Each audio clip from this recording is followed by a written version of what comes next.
I just recently started a fitness journey the last 2.5 months. And one of the big things that they talk about, I mean, it's an online program, it's 90 days, and there's several volumes of it. But one of the big things, we do a lot of workouts till failure, right? So it'll be push ups to failure, crunches to failure, some type of core exercise to failure. And what they define as failure is when your technique breaks. Like when you can no longer do it with proper form. Well, because now it's no longer a push-up. Well, exactly, and the same thing happens in dog training. Like as soon as your timing is off, as soon as you're overwhelmed, as soon as you're reacting. Go ahead. So here's something that I got from being a strength coach. I do it differently. Sure, go ahead. I stop when I have 2 more left in the tank. Right? I'll tell you why. If I lift something heavy 5 times, I got 2 more left in the tank. My second set will be just as good as my first. My third set will be just as good as my first. But if I go to failure or, my form breaks, well, guess what? Now I have a memory of my form breaking. What if I never experienced breaking? Now let's go back to dogs. So with dogs, you have something called the engrams in their brain. Okay. Engrams is like a muscle memory. Okay. I come in, I turn on the light, throw my keys. It's natural, right? If I went in the shower, I'd go 3/4 hot, 1/4 cold. It doesn't matter if I see a sign that says hot water's out. I'm still going 3/4 hot, 1/4 cold because the muscle memory in my brain just does it, right? You change the password in your phone, you're going to put in the wrong password. Promise. We need to understand that those engrams with dogs are built through every memory they have. If they have a memory of breaking, that's programmed in their brain that they can break. For me, I stop when the dog loves it the most. And I'm sure I'm not the only one, but I want the dog to be like, one more time. And I'm like, nope. No, we're going to do something else. Dog's like, what the hell? So then later on when I come back for dinner and I'm like, down, dog's like, fuck yeah, I love down. I wanted to do it more earlier, but you didn't love me. And now we got ourselves a party, right? So but the problem is if I go to failure, now I'm risking because now, what that means I caught it too late and the dog may feel like this is exhausting. That's and it's kind of work, because that same sort of thing even applies to like conversation because you're also a life coach. So I know even when it comes to like dating advice and stuff, they're like, yo, if the conversation's over, leave. Don't stand there and be all weird about it. So like that is a good point. You kind of leave them wanting more, so to speak. Of course. Exactly. And we need to do the same thing with dogs. Right. It goes back to that program, that muscle memory for perfection. Nala, my 9-year-old dog, I teach her no, and she's never ever not responded to my no. Okay. But I've never said no where I'd fail. If there's a soccer ball, I'm not going back. No, she's getting that soccer ball. I'll say no. I'll lose. She'll be like, wait, I can do this. So this is a beautiful example. Sorry, I didn't mean to cut off your story. Go ahead. No, go. So this is a beautiful example. So what are they called? Engrams? Engrams, yeah. Engrams. So the cool thing is I know you focus a lot on the cognition of dogs and like the way the brain works and the way that the body and the brain create feelings and how it's all related. So, right. Yeah. And when you mentioned the engram and you said it's programmed responses, I just had a client today, young doodle, probably like 11 months old. And, mom called us and said separation anxiety and, can't leave the house, yada, yada, yada. So we did a board and train with the dog. And the dog here, perfect in the crate, on command this, on command everything. It's the typical listen to the dog trainer, doesn't listen to the dog owner story. So the dog's been home now for 2 months, okay? And obviously she's one of the clients that never had a dog before, doesn't understand how, how to put in consistent work. And her biggest issue, again, is the separation anxiety. And the problem is this. Nothing she was telling me made sense. And so automatically my brain was like, you're just not doing your homework. You're not doing your homework. Okay. And what I realized she kept telling me like, he's getting better, but he's not doing it. Oh, he only listens when I have food in my hand. Oh, he only does it when it's this situation and that situation. And I'm just like, how? So I went to her house today and I saw something unravel before me. Right. And this is, part of those engrams you were talking about. The dog had a programmed response to hesitate to do any obedience command because the mom had a short fuse, right? So, for example, the mom would be like, go to bed. Boom, right there. That reaction right there. Where all of a sudden, instead of her waiting the dog out, instead of her just luring or putting the dog on bed calmly, she has this tendency in her to get tough very, very quick, right? And when I saw that, because she would never do it in a group class, she would never do it in front of the rest of us, but she was so frustrated by the behavior, her emotion and her lack of patience was triggering this attitude shift in her that the dog was like, shit, you know? And what we started seeing is I noticed every time, I just asked her, go ask him to lay down, go ask him to sit. And I noticed there was always a third take. There was always asking multiple times. And every time the dog would be hesitant, even to the point where he'd like ignore her and avoid her. Yeah. And so we start seeing this programmed pattern in this owner. And correct me if I'm wrong, this programmed pattern in this relationship with this owner where the dog looks like they're being stubborn, right? But really the dog's reacting to her emotional shift. Right? I think there's a little bit of that, and I think there's a lot of lack of clarity. Yes. You know, sure. I think that dog's unclear. She's getting frustrated. Dog's like, dude, I know what the other people were doing at the board and train. I just don't know because they can't generalize, right? So she probably happened a couple good times, had some good reps for first 3 days. Dog got comfortable, said, you know what, I'm going to test some boundaries. And then it was just really confused from there. And the problem is, and here's the thing to that point, dogs make two decisions in their life, right? Seek pleasure, avoid discomfort. Right. I tell this to every one of my clients. It's part of my strategy. It's part of my concepts, right? They seek pleasure and avoid discomfort. We need to understand how big of a deal it is.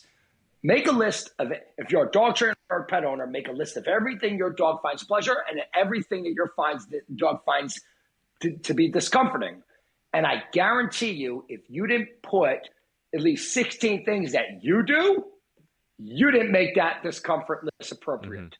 Because there's so much we do that makes dogs uncomfortable, and we're ruining relationships, right? 100%. And I mean, and a lot of it is just lack of clarity. Like, I mean, I've done it with my puppy. I was like, the fuck, and I'm like, but the bottom line is if I'm screaming at my puppy, I'm not going to beat the squirrel. Right. Because I'm not that excited.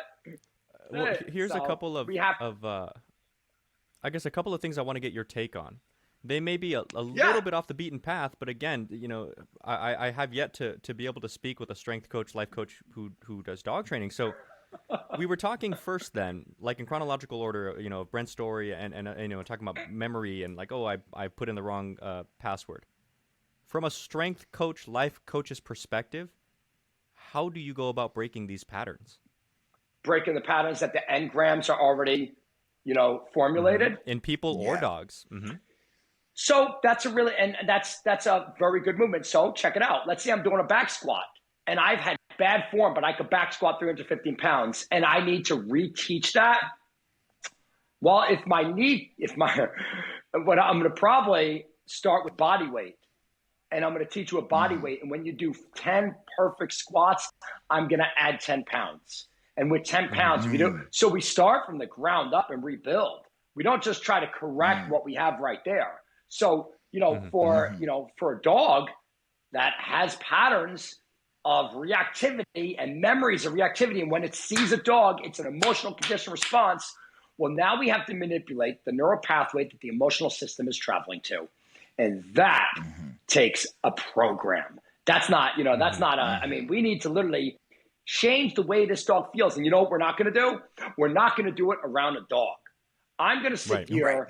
I'm going to sit here and so what it is, and a lot of people, anybody who studies pain sec or animals make us human knows about the blue ribbon emotions. Do you guys know the blue ribbon emotions? If you don't, I can talk. No. I think I've heard of it from like a childhood trauma standpoint. Yeah. So blue ribbon emotions there's emotions that dogs have that they feel 80 to 90% of their life, right? Right. These emotions are blue ribbon emotions. There's like 7 of them, but the main ones, right? Fear, which is the environment. Panic, social attachment. Rage, which is frustration. Seeking, hope and desire for something non-threatening. Seeking is like presents underneath the Christmas tree. You're curious, Right. like, oh my God, I can't wait, right? When dogs feel these emotions, they can only feel one of those blue ribbon emotions at a time, but they can switch back real fast, right? So what you want to do, but we need to understand is that, let's say a dog is on a leash, but wants to get to the other dog, and that's going to create frustration. Right. The neural pathway in the brain is going to travel to frustration. Rage is frustration. Then it happens again, then it happens again, then it happens again. Then all of a sudden, there's a dog it doesn't like, or something happens, and you get that frustration with anger, and now you have reactivity. Right? So now the problem is, like with New York City, when the dog goes into rage, the neural pathway in the brain will literally default to rage. Think of a slope, a snowy slope, and a sled goes down the hill, right? You see that pattern. That's the neural pathway to go into the brain, right? Well, now... A great analogy. Thank you. So now the brain, no matter if it's fear and it keeps going to fear, you're on default to fear. So here's what we need to do. We need to activate the seeking system 24 hours around the clock to the point where the brain is defaulting to curiosity. Now I have a dog curious 24 hours around the clock. I go outside. The dog is now, instead of like, oh, no, the dog's like, I was in a great mood, and oh shit, and now I can click. Hey, you want food? Yeah, I'll take some food. You got, okay, yeah, that's my favorite chicken. But you had a better shot because you eliminated like 7 layers of stress. Because here's the deal: if I just am in a great mood and I'm sitting in traffic, it's a little bit easier, Right. To deal with the traffic. So if you're in a bad mood, you're cursing, so you're already there. So the bottom line is, so a lot of my programs are all about really how do we activate that? How do we get that curiosity, right? And now here's the thing. Here's where it gets messed up with balance training, right? I use prong collars. I do. I use slip leads. I've used an e-collar about maybe 2-3 times in the past 4 years, not often. If I put a prong collar on a dog, guess what? I kind of hurt myself a little bit because it's harder to make a dog on a prong collar curious, right? Because you're almost holding the dog back, right? Now you can condition a prong collar, but it doesn't matter. Once the dog feels discomfort, you're kind of suppressing curiosity. Right. Curiosity is the bridge to play. You are not going to get to play without the seeking system. 100%, it doesn't work. It's a bridge. So the bottom line is, I want to get to play, because once I get to play, guess what? A dog doesn't play if they don't feel good. Now, when I say play, I'm talking about personal play. We're not talking about tug toys. Sure. Okay? Because a tug toy could be a genetic response. The dog could redirect onto it. That's fine. Right. I'm talking about play with me, right? And the dog's like, yeah. Now, that doesn't happen if the dog doesn't feel good. Go to a threat, a trigger.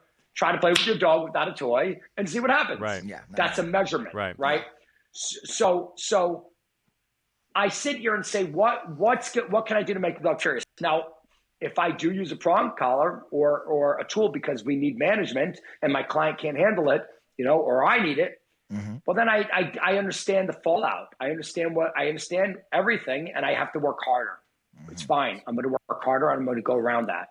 So that's the fascinating component that I was like hoping to get to, I guess I should say, was by listening to your stuff and understanding that, in my experience, in my opinion, whatever you want to call it, outside of dog training, inside of dog training, it's hard to find someone who is willing to just call something what it is, without emotion, without whatever, just for the sake of, so let's be real. I think all 3 of us can agree. If you guys disagree, just say it.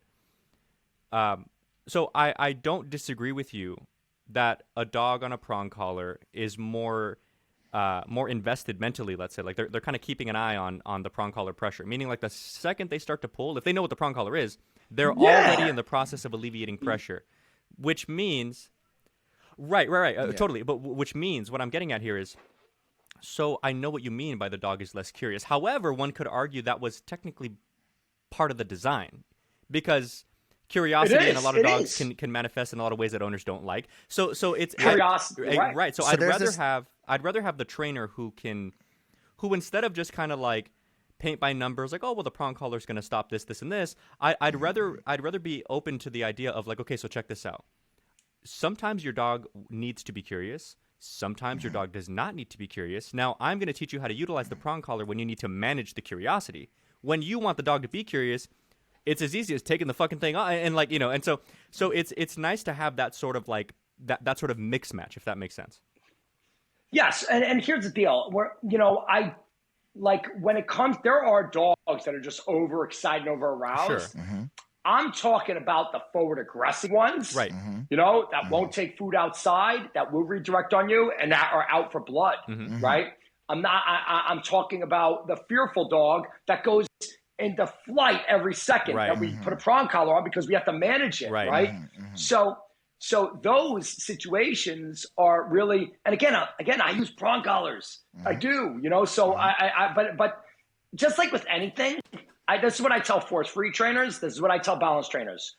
Don't say shit if you can't list the benefits and the fallout. Unless you could argue the other side, don't say nothing. If you can't tell me the benefits of a prong collar, don't use it. And don't say anything bad about it. If you can't tell me the fallout of a prong collar, then maybe you should use it, because that's not good. If you can't tell me, you know, for example, I'll tell you a popular one. A lot of us use negative reinforcement to get a dog to disengage. Yeah. That's fine. I do it all day. Does anybody know, but how many people really understand the fallout of that? Right? Like, I do it all the time, but here's the deal. And I'm sure you guys do. You have to condition it so much so it activates the engrams in the brain. The dog knows, okay, I can rely on this behavior, right? I apply pressure, the dog sits, I give him even 10 times more reward. The reward I give the dog for the sit, right, for the disengagement, is much higher than the pressure I put on the leash, right? So we built that in. So now when the dog's losing its shit, I apply a little pressure, and with my pinky even, dog disengages, we're good. But let's say that wasn't conditioned. And I sit here, the dog is stressed out, I apply pressure, force the dog into a sit, the dog complies. Well, now you have fallout because we just forced a dog into compliance under a stressful situation. Very likely you ruined a relationship, and now the dog feels like a prisoner. Okay? Now I'm not going to go into learned helplessness because that's not what it is. But understand, once a dog shuts down all coping mechanisms, that's called flooding. And I don't like to use that word, but my point is, because I hate that word, but my point is condition it. Condition the hell out of it. Make that dog feel that pressure with your pinky, and it's like, I'm going to go in a sit because I love this. And we program it so much that under a stressful situation, that's a behavior the dog can rely on, rather than, you know, the day that dog is fearful and we force it into compliance, because you're gonna have a much more difficult time, you know, not using, you know, getting the dog to be happy with the threat. I want the dog. I'm so sorry. Something that Brent and I, again, if you disagree, Brent, just you know, something that Brent and I disagree. Just kidding. Something that I think we noticed. The reason why I throw you in this is because it has to do with the podcast directly.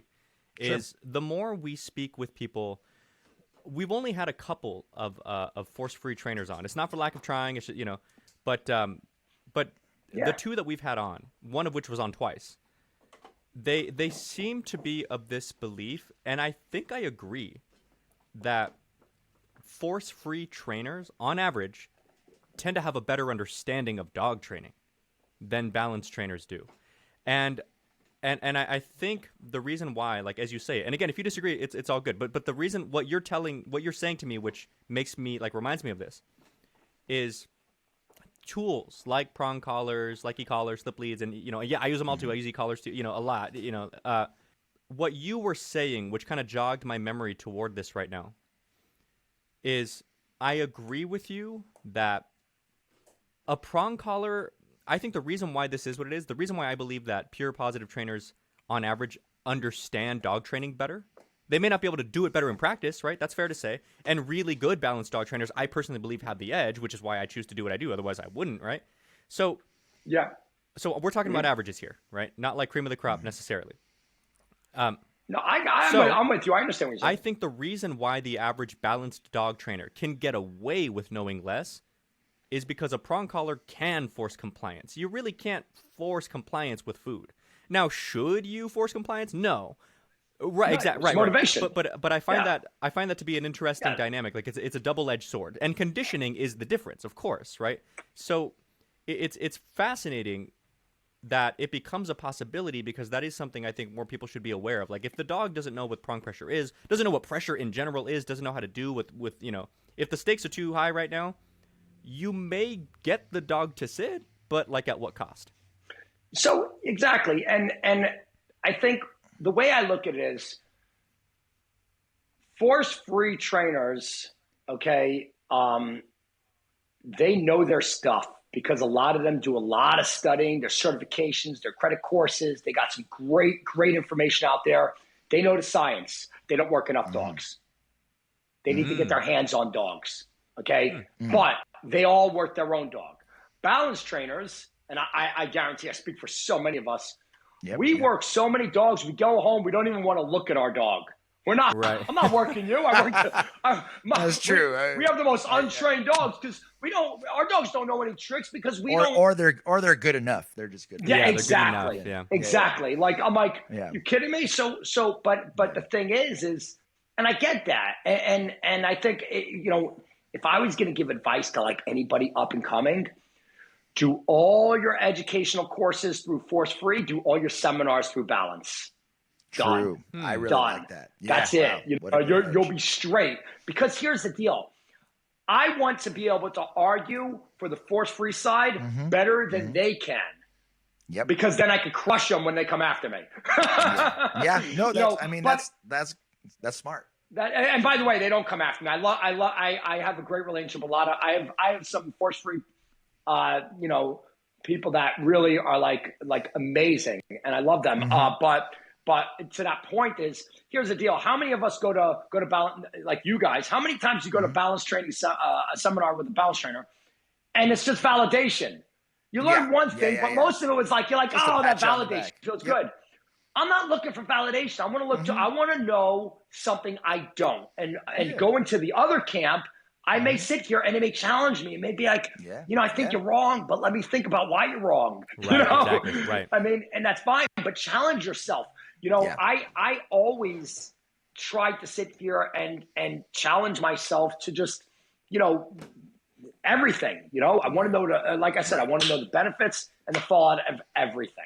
I have this super cool idea I've been telling everybody about, but I won't waste podcast time on it because I've explained it to like a bunch of different guests, and I don't want to bore the listeners. But I want to touch base with you and talk to you about it, when there's time. Absolutely. But to get back on track here, another point that you were talking about. This was a few minutes ago, so forgive me. But you were talking about how it is, and I agree with you that it is like literally physically possible for the brain to create new and more efficient neural pathways from this to that, right?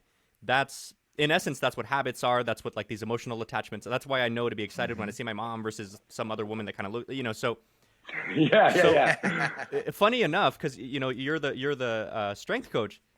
Is when I explain these things to my training assistants, I use like physical anatomy as a way to do it. So I'm like, okay, so understand this, and you tell me if I'm wrong. This is as best as I know. Okay.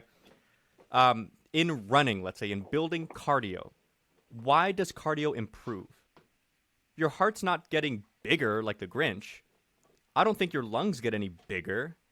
It's a combination of your body learns how to do more with less oxygen, and I think part of that. Huh? Adaptation.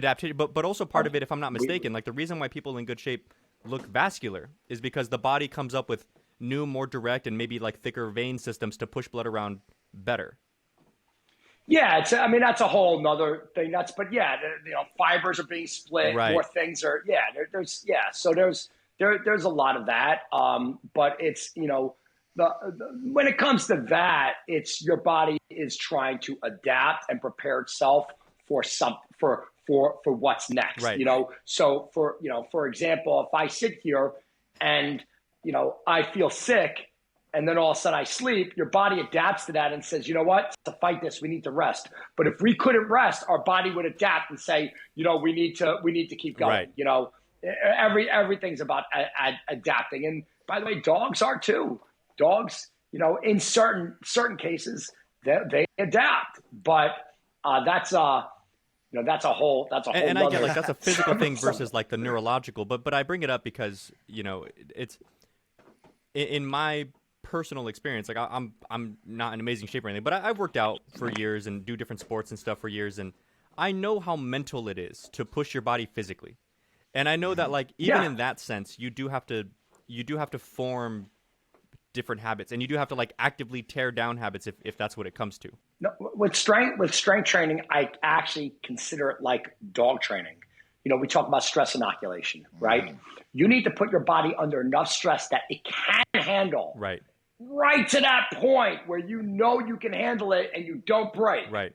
Because if you break, that's serious issues. Same thing with dog training. And when I'm dealing with fear, I need to bring that dog right to that point, but still overcome. Well, one of my favorite examples of that with dog training, and one of my favorite examples personally was, so I boxed growing up, and I did a lot of boxing. I competed amateurs, and and like you're getting hit in your face. It's really easy to like not want to do this. You know what I mean? Because you're getting hit in your face. Well, and the funny thing is, it's really easy to fall off. Like if you go to the gym 5 days a week, you're in, like, it's not really a thought. You just kind of go. If you don't go one day, you will not go the next day. It's like it's written in stone. You won't go because it's hard. Like, you come up with things, I'm lazy, I'm tired, I'm this, I'm that, and then you think about it and it's like you get up and you're ready to go. I'll be looking at my shoes and I'm like, but I don't know, it's cold and it's, and getting hit in your stomach when it's cold hurts a lot. Like, so it's, you do come up with these funny little excuses, and we're only talking a couple days. It's the weirdest thing. But one of my favorite dog training examples of this was I was working with a trainer here in Gilbert, Arizona, and he's really good. He does a lot of like Schutzen work. Okay. And we were working with a younger Malinois. She was like 6 months old. She was small, and she was a feisty little thing, and her obedience was already fucking amazing. And and so we were doing some bite work with her, and we were just starting to introduce some higher level distractions. Like the dog will bite on, and then you get like the stick and make some noise, or you get a little tiny little whip and make some noise with it, so that she learns to hold on through the noise, right? And this was a really fascinating lesson that I had to learn. This was like a couple years ago, where it was, so she jumps on, right? And you're praising, like you're on, and you're making the like it hurt noise, to like let her know, to kind of keep going, and all the while you're at the handlers, like good girl, like getting her to latch on as best she can and stay there. And we're like the whip and the stick, and they're going through different things, and even just screaming as if your arm's really hurting, and and the fascinating thing was she did great. The whole lesson she did super, super well. And then we bring her out the next day, and she was real reluctant. And we were like, whoa. And, so he kind of explains to us, he's like, all right, so what we're going to do is we're going to back it down, right? Less distraction, just get her comfortable with the small sleeve again, then the big pillow, then the big sleeve, and he was like, so here's what I think went wrong. In the moment, her drive, her competitive nature, her whatever you want to call it, pushed her through it, but she wasn't enjoying it though. Yes. So let me explain this. So what happens is when you get that genetic response, right? You have a part of the brain called the limbic system, right? This is the part of the brain that's driven by emotions and impulses and all that stuff, right? Now, the thing is, when the limbic system's activated, we can't measure it. We're not like it is 50% activated. No, right. But when it's activated, the emotion, the more it's take all the blood rushes to that side of the brain, inhibiting the rest of the brain. So we need to understand the dog cannot learn a complex thought process. Right. Right. So that's why when you're sitting here, antagonizing a dog to redirect onto a tug toy from the trigger, it's not complex thought process, right? It's still limbic. It's still emotional, right? Mm-hmm. So what's happening is this dog with that drive was really, emotional. It was learning, but it was learning instinctually. Okay. So when the limbic system is activated, the dog learns instinctually, not complex, right? So if you got the dog going again, it was like, oh, wait, I know what to do. Bam. You know what I mean? But you'd have to get him in that, start chicken dancing. And that's not, I do things like that when a dog is limbic. I do a lot of because that dog's going to learn instinctually. So one of the things I do, and I'm sure you guys seen it before, that dog is going nuts. I drop the leash and I run away. Dog's like, what? Where are you going? And then it takes off after me, right? Yeah. You do that a couple times, they instinctually learn, like, oh my gosh. Now that's not a fix. That's management, right? Because you're just whatever. But for a dog to learn in complex thought process, it needs to be a little more parasympathetic. It needs to be a little calmer, and it needs to be a little bit more present. Needs to be. There was a documentary I heard, and then I want to take a commercial break after this.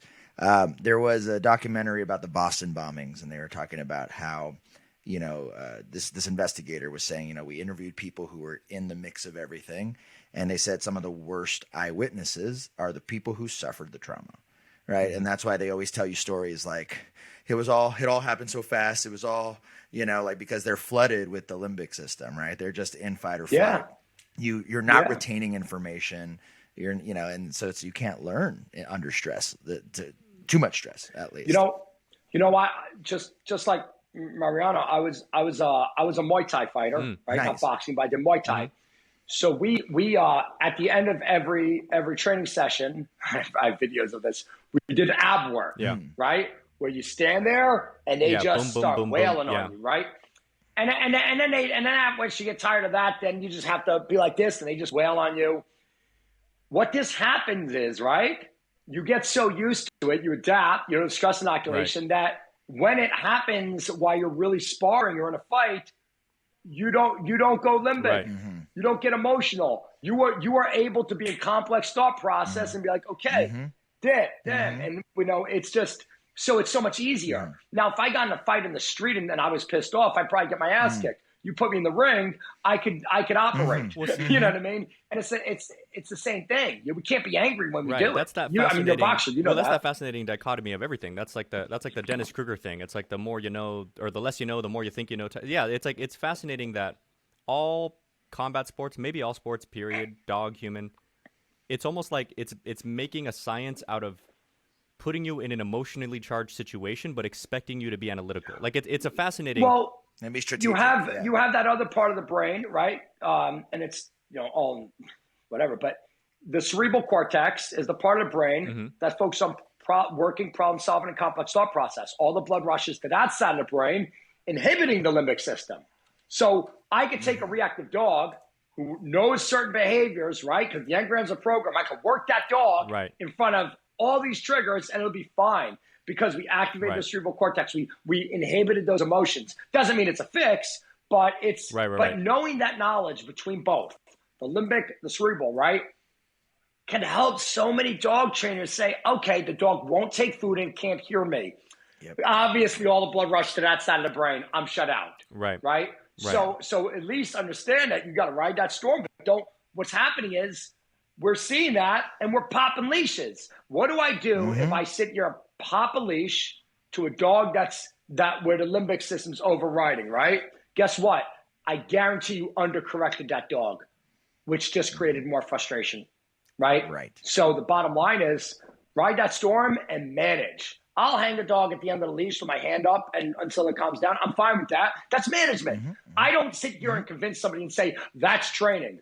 No, that's managing. No, that's just getting through it. Exactly. But once I can sit here and get the dog to a point where I can disrupt it, activate that cerebral cortex, get the dog working, then we're back on track. But other than that, know your role, know their role. What were you saying? So you bring up an amazing point, and I want to take a commercial break right now, but I want to see if when we come back, we go over maybe some of your best bullet points of neuroscience and cognition that you think all dog trainers should understand. All right? So let's go ahead and check that out when we come back from our commercial break. Sounds good. Hey guys, Mariano here with the Dog Trainers Podcast. You want to know the best way to help us grow? By subscribing and leaving us a review. It helps others find us, ranks us higher on search results, and broadens our ability to connect with amazing listeners just like you. And now, back to the show.